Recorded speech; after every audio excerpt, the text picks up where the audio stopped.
Imagine checking up on the Apostle Paul. यह सोच के देखिए प्रेरित पौलुस के प्रचार को जांच रहे वो लोग, The Lord says they were noble-minded Christians. और वो बहुत ही ऐसे सतर्क मन के वो लोग थे.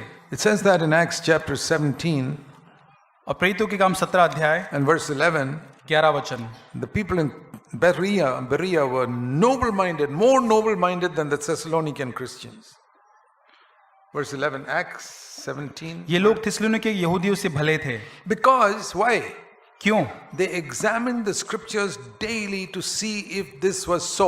और वो प्रतिदिन वो वचन को जांचते थे ये देखने के लिए कि इसमें सत्य है या नहीं. Those days they didn't sit with the Bible in the meeting like us. और वो मीटिंग में आके इस प्रकार बाइबल लेकर नहीं बैठते If थे. they had a Bible, then Paul could have quoted a reference. They could see it immediately. अगर बाइबल होता तो बाइबल पौलुस कुछ वचन बोलता तुरंत वहां पर There देखते was no उसे. printed Bible those और days. प्रिंटेड वचन नहीं था. So Paul said something. और पौलुस ने कुछ कहा वहां, How to check up whether it's right or wrong. और कैसे उसको जांचना है वो सही या गलत है. That was a Saturday they had the meetings. और वो हर शनिवार को वो सभा होती थी. So Sunday evening these people will go to the synagogue. और रविवार को शायद वहां शाम को वो मंदिर में जाते थे. Ask the rabbi, please turn to that verse which Paul quoted. और वो रबाई को कहते होंगे कि जो पौलुस ने जो वचन का उसको निकाल के There's only दिखाना. one Bible in the town, और एक ही शहर के अंदर एक ही बाइबल है, handwritten in the synagogue. हाथ से लिखा हुआ मंदिर में है. And they would read it, और वो पढ़ेंगे and they would meditate on it and think about it. और मनन करेंगे, सोचेंगे, Come back next day, और दूसरे दिन वापस show आएंगे me another verse that Paul quoted. और पौलुस दूसरा कोई वचन बताता है. And like that, they checked through the whole week.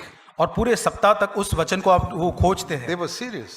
और वो गंभीर है. Then they will come on next Saturday. और दूसरे शनिवार को आते हैं. Praise the Lord, Paul. We agree with you now. और फिर पौलुस से आकर कहते हैं प्रभु की स्तुति हो, हम आपसे सहमत है That's पौलुस. why they are called noble-minded. और यहाँ पे इसलिए वो भले लोग कहे गए हैं. Are you noble-minded? क्या आप भले लोग हैं?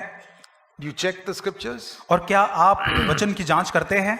You know when Paul wrote the letters, और जब पौलुस ने ये पत्र लिखे, why there's no letter to the Bereans? और in the क्यों letter? पौलुस बिरिया के लोगों को पत्र नहीं लिखता? Because they could not be deceived. क्योंकि उनको धोखा खाने के लिए कुछ भी नहीं था. Corinthians had to be deceived, they had to be corrected. और कुरिन्थी के लोग जो थे वो धोखा खाने वाले थे, उनको पत्र लिखने की जरूरत थी. Thessalonians had to be corrected. और थिस्सलुनीकियों था वहां था. Philippians had to be corrected. फिलिप्पियों की पत्री, Colossians had to be corrected. कलसियों को सुधारने की जरूरत थी. Bereans, और बिरिया के लोगों को no need to correct them. कोई भी सुधार की जरूरत नहीं Why? थी.